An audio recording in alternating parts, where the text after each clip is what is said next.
Делия Супова, Кактус Медиа, добрый день. У меня один вопрос очень важный. Вы уже год у власти.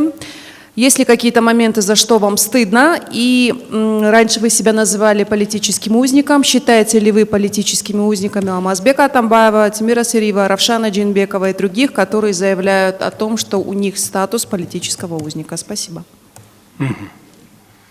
Рахмат. Мне пока ни за что не стыдно. Я работаю во благо народа, для государства, для людей, для народа, для кыргызского народа работаю.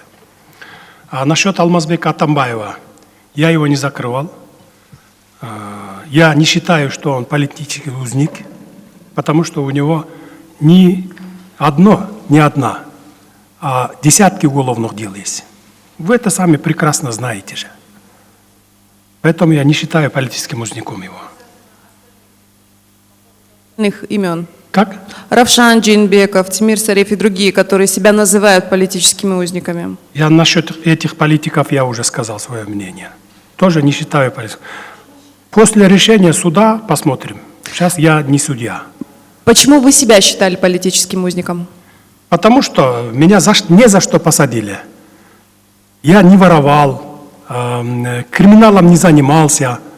Меня взяли просто 4-летней давности, там было дело в Караколе, да? Вот за это просто прилипли мне дело, уголовное дело, понимаете? Мен билесиңер да элдин баары эле билет да, жөн эле алып барып туруп эле чаптап эле 3 жыл 4 жыл мурун сен ушундай иш кылгансың деп туруп. Мен бир экономический же болбосо бир мындай криминальный ишим жок болчу. Алып барып мен эле эмес.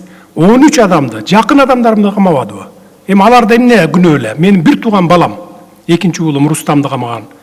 Бир тууган агам Жапаров Сабырды камаган. Алар 6 айдан кийин акталып чыгышты. СИЗОдон эле чыкты, СИЗОдо жатышты. Анан алып туруп мен ошо бир иш боюнча камап коюп атпайбы. Политический болгонун аны элдин баары эле билет. Бүтүндөй Кыргызстан эли билет.